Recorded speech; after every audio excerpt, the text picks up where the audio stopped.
Hello दोस्तों, सभी को राधे राधे, जय श्री कृष्ण, हर हर महादेव। क्लास में आप सभी का स्वागत है। अगर आप चैनल पर नए आए हैं तो चैनल को सब्सक्राइब कीजिए और अपने दोस्तों तक शेयर कीजिए। चलते हैं हम आज अपनी क्लास की ओर। अयोग वाह वर्ण का उदाहरण देखिए। छ त्र अड ड ढ अम अहा। ठीक है, तो अयोग वाह कौन सा होगा इसमें? अम और अहा। ठीक है, ड और ढ क्या है और छत्र क्या है? तो ये संयुक्त अक्षर है। और द्विगुण व्यंजन पूछा जाए इसमें तो द्विगुण व्यंजन कौन सा होता है? अड़ा और अढ़ा। ठीक है, यहाँ पर देखिए ए ऑप्शन में दिया है अड़ा और अढ़ा, ये हमारे क्या होते हैं? द्विगुण व्यंजन होते हैं। फिर देखिए आ किस प्रकार का स्वर है? अग्रस्वर है, मध्यस्वर है, पश्चस्वर है। अग्रस्वर होता है ई। ठीक है, ए, ये सभी क्या होते हैं? अग्रस्वर होते हैं। ठीक है, मध्यस्वर क्या होता है? आ। तो इसमें पूछा क्या है? आ किस प्रकार का स्वर है? तो ये हमारा मध्यस्वर है। पीछे से बोले जाने वाले स्वर कौन कौन से होते हैं? ओ, औ, ये क्या होते हैं? पीछे से बोले जाने वाले स्वर होते हैं, इसको कहा जाता है पश्चस्वर। ई ए ई क्या होता है? अग्रस्वर होता है। ठीक है, ई अग्रस्वर होता है। ल किस प्रकार का व्यंजन होता है? ल किस प्रकार का व्यंजन है? ल स्पर्श व्यंजन है, नासिक है या पार्श्विक है या लुंठित है। र क्या होता है? र लुंठित होता है, और ल क्या होता है? तो ल होता है पार्श्विक। ठीक है, ल पार्श्विक होता है और ल लुंठित होता है। तो राइट आंसर क्या होगा इसका? डी। फिर देखिए पंच में अनुस्वार किस रूप में आता है? तो हमने पीछे में क्या देखा? देखिए पंच में अगला अक्षर देखिए च है, तो च का पंचमाक्षर क्या होगा? च, छ, ज, झ, फिर क्या आता है? इया। तो इसका पंचमाक्षर क्या होगा? इया होगा। ठीक है, राइट आंसर होगा बी। पंच को हम किस तरह से लिख पाएंगे? आधा इया, फिर क्या होगा? च। ठीक है, और पंचमाक्षर में ये हमेशा क्या होता है? इसका पांचों वर्ण हमेशा आधा लिखा जाता है, तो यहाँ पर कैसे लिखा जाएगा? आधा। तो ये पंच का शुद्ध रूप। फिर देखिए निम्नलिखित में से अनुनासिक वर्ण है ब, त, य, यश। अनुनासिक कौन सा है? राइट आंसर होगा डी। ठीक है, ये हमारे क्या है? पंचमाक्षर क्या होते हैं? अनुनासिक होते हैं। पंचमाक्षर अनुनासिक होते हैं। हिंदी में व्यंजन वर्ण की कुल संख्या कितनी होती है? कितने व्यंजन होते हैं? कुल 33 व्यंजन होते हैं। कौन से वर्ण में ऋस्व स्वर है?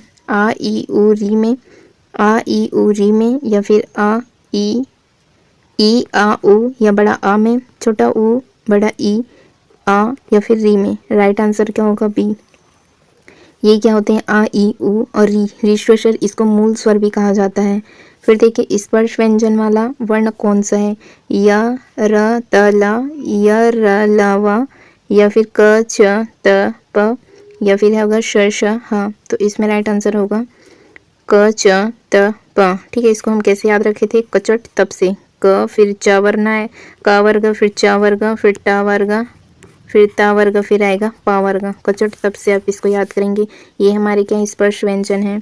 निम्नलिखित में से कौन सा वर्ण है जो मूर्धन्य है? मूर्धन्य में कौन से आते हैं? ट, ठ, ड, ड, और क्या आता है? ढ, ढ। ये किस में आते हैं? मूर्धन्य में। तो इसका राइट आंसर क्या हो जाएगा? सी। महाप्राण व्यंजन होता है प्रत्येक वर्ग का कौन सा होता है? दूसरा और चौथा क्या होता है? महाप्राण होता है।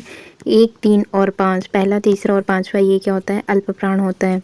फिर देखिए नेक्स्ट क्वेश्चन, किस शब्द में अनुस्वार के स्थान पर ना लिखा जा सकता है? अब यहाँ पर देखिए किसके स्थान पर हम ना लिख सकते हैं? इसका जस्ट अगला वर्ण देखना होता है। यहाँ पर जैसे देखिए ह लिखा है 15, तो यहाँ पर अम की बिंदु कहाँ पर प्रयोग हुई है? बाकी ऊपर में। तो द का हम पंचमाक्षर देखेंगे, द, त, थ, द, ध, फिर क्या आएगा? ना। ठीक है, तो हम इसको कैसे लिख सकते हैं? पन, आधा द्र, हाँ। ठीक है, 15, इसको हम ऐसे लिख सकते हैं, ये हमारा शुद्ध रूप होगा। इसी तरह से देखिए इसमें क्या आना चाहिए? बोल रहे हैं आधा ना आना चाहिए। कौन क्या आना चाहिए? आधा ना लिखा जा सकता है। अब यहाँ पर देखिए पंडित को देखते हैं हम। पंडित, ठीक है, पंडित में देखो यहाँ पर देखिए ड दिया है। ड का पंचमाक्षर क्या होता है? ट, ठ, ड, फिर क्या आता है? ढ, फिर क्या आता है? अणा। ठीक है, तो इसी का पंचमाक्षर, ड का पंचमाक्षर क्या होगा? आधा ना होगा। और ये पंचमाक्षर को हमेशा कैसे लिखा जाता है? आधा ना में ही लिखेंगे। जब इनको अनुस्वार के स्थान पर लिखते हैं तो इसको आधा लिखा जाता है। फिर देखिए कौन से शब्द में री का प्रयोग मात्रा के रूप में हुआ है? चर्या, मातृ, या श्रिया, या फिर क्रिया। क्रिया में तो क्या आ रहा है? रा आ रहा है। ठीक है, श्रिया में भी क्या आ रहा है? रा आ रहा है। और चर्या में देखो ये भी क्या है? आधा रेफ रा रूप है। और मातृ में त्रि जो आया है ये हमारा क्या है? यही हमारा री का प्रयोग है मात्रा के रूप में। फिर देखिए निम्नलिखित में से कंठव्य व्यंजन जो कंठ से बोले जाते हैं कौन कौन से आते हैं इसमें? क ख ग घ। इसमें कहाँ पर ऑप्शन दिख रहे हैं? ग। ग हमारे किस में आते हैं? कंठ में आते हैं। ट ठ ड ढ ये हमारे क्या है? मूर्धन्य है। त थ द ध ये क्या है? हमारे दंत है। प फ ब भ म ये हमारे क्या है? ओष्ठ है। फिर देखिए ट वर्ग के व्यंजनों का अंतिम वर्ण क्या आता है? ट ठ ड ढ अणा। तो राइट आंसर क्या होगा? अणा। फिर देखिए निम्नलिखित में से पंचमाक्षर है या री छ या फिर न। तो राइट आंसर होगा अणा। अणा हमारा क्या है? पंचमाक्षर है। छ और ज्ञ क्या है? ये हमारे संयुक्ताक्षर है। फिर देखिए निम्नलिखित में से कौन सा मध्य केंद्रित स्वर है? ई है, ऊ है, ए है या फिर आ है? राइट आंसर क्या होगा? आ। ये मध्य से बोला जाता है, मध्य केंद्रीय स्वर है। ठीक, ई क्या है? ये अग्रस्वर है। ठीक है, ई क्या है? अग्रस्वर है। फिर देखिए प्लुत स्वर। प्लुत स्वर में क्या होता है? इसमें होती है। ठीक है, ऋस्व स्वर कैसा होता है? ऋस्व स्वर एक मात्रक होता है। ठीक है, एक मात्रिक होता है। ऋस्व स्वर एक मात्रिक होता है। ऋस्व स्वर में कौन कौन से आते हैं? आ, ई, उ ये और री ये हमारे क्या कहलाते हैं? आ, ई, उ और री ये हमारे हमारे क्या है? ऋस्व स्वर। ये इसको हम क्या कहते हैं? मूल स्वर भी कहते हैं। इसमें क्या होती है? यह एक मात्रिक होता है ना, एक मात्रिक होता है। और प्लुत स्वर कैसे होता है? तो ये त्रिमात्रिक होता है। फिर देखिए यह संयुक्त व्यंजन माना जाता है। कौन सा है जो संयुक्त व्यंजन है? छ है। ठीक है, ये किससे मिलकर बना है? आधा का और श से मिलकर बना है छ। तो यही हमारा क्या है? संयुक्त व्यंजन है। माँ और ड ये हमारे क्या है? स्पर्श है। इया क्या है? ये हमारे नासिक के हैं। व्यंजन किसे कहते हैं? स्वर वर्णों का मेल, व्यंजन एवं व्यंजन वर्ण का मेल या फिर व्यंजन एवं स्वर वर्ण या व्यंजन परतंत्र वर्ण है। राइट आंसर क्या होगा? व्यंजन कैसे होते हैं? परतंत्र होते हैं और स्वर क्या होते हैं? स्वतंत्र रूप से बोले जाते हैं। इस वर्ण शब्द का उच्चारण मूर्धा या मूर्धन्य है। देखिए इसमें मूर्धन्य कौन से है? क ख ग घ ये हमारे क्या है? कंठ है। च छ ज झ ये हमारे क्या है? तालव्य है। प फ ब भ म ये ओष्ठ है। ट ठ ड ढ न ये हमारे क्या? मूर्धन्य। तो राइट आंसर होगा शी। फिर देखिए निम्नलिखित में से कौन सा पश्च स्वर है जो पीछे से बोला जाता है? राइट आंसर क्या होगा? आ। ठीक है, छोटा आ। ये आ क्या है? मध्य स्वर है। ई क्या है? अग्रस्वर है। ठीक है, ई क्या है? अग्रस्वर है। आ क्या है? मध्य स्वर है। और बड़ा आ ये कहाँ से बोला है? पीछे से। तो यही हमारा क्या है? पश्च स्वर है। और जा क्यों नहीं हो सकता? क्योंकि जा क्या है? व्यंजन है। स्वर वर्ण कौन सा है? इसमें देखिए स्वर वर्ण क ख ग घ ङ ये हमारे व्यंजन है। छ छ ज झ ञ ये भी हमारे व्यंजन है। प फ ब भ म ये भी व्यंजन है। स्वर क्या है? आ ई उ। ठीक है, ये हमारे क्या है? स्वर है। फिर देखिए उ किस प्रकार का स्वर है? बड़ा उ। ई हमारे क्या थे? अग्रस्वर थे। आ और बड़ा आ उ ओ ये हमारे क्या है? पश्च स्वर है। फिर देखिए आधा पा किस प्रकार का व्यंजन है? ये स्पर्श व्यंजन है, लुंठित है या पार्श्विक है या नासिक के है? तो हम देखो ल क्या होता है? ल पार्श्विक होता है और ये क्या है? तो स्पर्श व्यंजन है। ठीक है, और लुंठित में क्या आएगा? र लुंठित होता है। पार्श्विक में पूछा जाएगा तो ला। ठीक है, और नासिक के क्या होते हैं? जो नाक से बोले जाते हैं, जैसे प फ ब भ म और त थ द ध अणा। ठीक है, अणा। फिर इया भी आता है इसी में। ये हमारे क्या होते हैं? सब नासिक के होते हैं। फिर देखिए छ द्र ज्ञ इनमें से वर्ण में है। ये क्या है? संयुक्त व्यंजन है।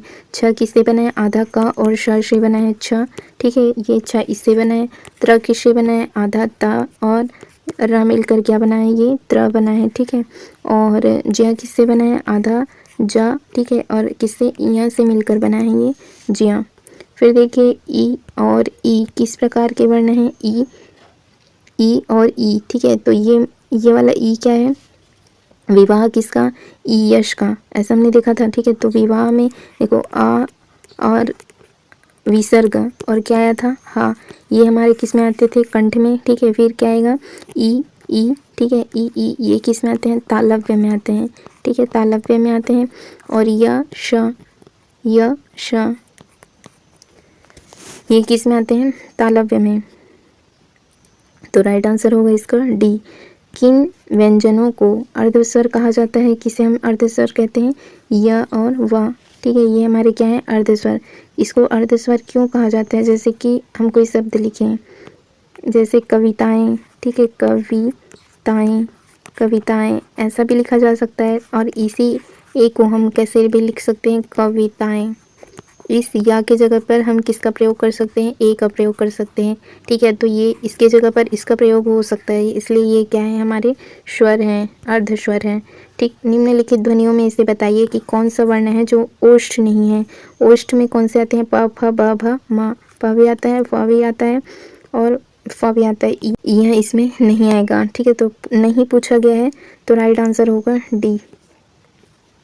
निम्नलिखित में से कौन सा है जो ऋस्व स्वर है। मूल स्वर को ही हम क्या कहते हैं, ऋस्व स्वर। इसमें राइट आंसर होगा आ। ठीक है, आ, ई, उ। ठीक, उ और क्या आता है इसमें, री। ये हमारे क्या है, ऋस्व स्वर होते हैं। इसी को हम मूल स्वर या फिर एक मात्रिक स्वर भी कहते हैं। फिर देखिए, व का उच्चारण स्थान पूछा जा रहा है। व का उच्चारण स्थान होता है दंतोष्ठ। ठीक है, ये किसे बोले जाते हैं, दंत और होष्ठ से। फ का उच्चारण स्थान प फ ब भ म, ये किससे बोले जाते हैं, होष्ठ से। ठीक, अब यहाँ पर देखिए और क्या ऑप्शन में दिया है, जैसे कंठ। कंठ में क्या आते हैं, क ख ग घ अंगा। तालव्य में आते हैं छ छ ज झैया। मूर्धन्य में आते हैं ट ठ ड ढ अणा। फिर देखिए, उच्चारण स्थान की दृष्टि से क वर्ग के सभी वर्ण क्या कहलाते हैं। क वर्ग के जो सभी वर्ण हैं वो क्या कहलाते हैं, कंठ्य कहलाते हैं। और तालु में यहाँ क्या आते हैं, च छ ज झ। ठीक है, ये तालव्य में आते हैं। मूर्धन्य में आते हैं ट ठ ड न न, ट ठ ड ढ न। दंत में आते हैं त थ द ध अण। फिर देखिए, निम्नलिखित में से कौन सा है जो अग्रस्वर है, आगे की ओर गिरते हैं बोलने से, ये है ई। आ हमारा क्या है, मध्य स्वर है। ठीक है, और ओ हमारे क्या है, ये पश्च स्वर जो पीछे से बोले जाते हैं। निम्नलिखित में से ऋस्व स्वर कौन सा है, ऋस्व स्वर जो मूल स्वर भी है। इसमें राइट आंसर होगा ई, आ। ठीक है, आ, ई, उ और री, ये हमारे क्या है, ऋस्व स्वर, एक मात्रिक स्वर या फिर मूल स्वर है। निम्नलिखित में से संयुक्त स्वर बताइए, इसमें से कौन सा है, राइट आंसर होगा ओ, क्योंकि ये किससे किससे मिलकर बना है, ओ। ठीक है, देखो आ और ऊ से मिलकर बना है, आ और ऊ से मिलकर बना है ओ। ठीक, और आ और ओ से मिलकर बना है, आ प्लस ओ से मिलकर बना है ओ। इसीलिए हम इसको क्या कहते हैं, संयुक्त स्वर कहते हैं। ठीक है, या विजातीय स्वर कहते हैं, क्योंकि इनका निर्माण कैसे होता है, अलग अलग स्वरों के मेल से। देखो, आ और ऊ ये दोनों अलग स्वर हैं, इनसे मिलकर बना है ओ, और आ और ओ से मिलकर क्या बनता है, ओ बनता है। ठीक है, इसको हम क्या कहते हैं, विजातीय स्वर कहते हैं। और सजातीय पूछा जाएगा तो कौन से होंगे, जैसे आ। ठीक है, आ और आ से मिलकर बना है बड़ा आ, तो ये एक ही जाति से मिलकर बना है। जैसे हम लिखें ई और ई। ठीक है, बनकर क्या बना है, बड़ा ई, तो ये एक ही जाति से मिलकर बने हैं, तो ये हमारे क्या है, सजातीय। और विजातीय पूछा जाए, जैसे आ और ई, ये अलग स्वर है, ये अलग स्वर है, इनको मिलाकर क्या बने, ए बने, तो ये हमारा क्या होगा, विजातीय स्वर। और आ और आ से मिला है बड़ा आ, तो ये हमारे क्या होंगे, सजातीय स्वर होंगे। निम्नलिखित में ऊष्म व्यंजन है प फ ट, राइट आंसर होगा ह। श श ह ये किस में आते हैं, ऊष्म में आते हैं। क किस में आते हैं, कंठ में आते हैं। प फ ब भ म होष्ठ में आते हैं। ट ठ ड ढ न मूर्धा में आते हैं। फिर देखिए, क वर्ग, च वर्ग, ट वर्ग, त वर्ग, प वर्ग के प्रथम दो व्यंजनों को किस नाम से जानते हैं हम। प्रथम दो क्या होते हैं, अघोष होते हैं। फर्स्ट दो क्या होते हैं, अघोष। और 3 4 5 ये क्या होते हैं, सघोष होते हैं। इसी तरह से अल्प प्राण के लिए 1 3 5 अल्प प्राण होता है, महाप्राण होता है दूसरा और चौथा। ठीक है, तो इसमें देखो, का तो पहले वर्ग में आता है, कचट तप लिखा है यहाँ पर देखिए, क च ट त प। ठीक है, कचट तप ये किस में आएंगे, पहले दो कॉलम में, तो ये हमारा क्या है, अघोष व्यंजन है। फिर देखिए, वर्णमाला किसे कहते हैं हम, शब्द समूह को, वर्ण के संकलन को, शब्द गणना को, या वर्णों के क्रमबद्ध समूह को हम क्या कहते हैं, वर्णमाला कहते हैं। च वर्ग की ध्वनियाँ किस वर्ग में आती है, च किस में आते हैं, च छ ज झ। ठीक है, ये हमारे आते हैं तालु में। कंठ में आते हैं क ख ग घ वाला आता है। ठीक है, क ख ग घ। दंत में आते हैं त थ द ध, ये आते हैं। वोष्ठ में आते हैं दंतोष्ठ, तो दंत और वोष्ठ से मिलकर बना होगा, वो होगा दंतोष्ठ। अब फिर ठीक है दोस्तों, फिर आज की क्लास हम यहीं तक के लिए रखते हैं, आगे हम कल से कंटिन्यू करेंगे। चैनल से जुड़े रहने के लिए आप चैनल को सब्सक्राइब कीजिए और कम्युनिटी सेक्शन में जाकर क्वेश्चन का आंसर जरूर किया कीजिए फ्रेंड्स। सारी क्लासेस की प्लेलिस्ट डली है, आप चाहें तो वहाँ से जाकर देख सकते हैं। Thank you friends, thank you all.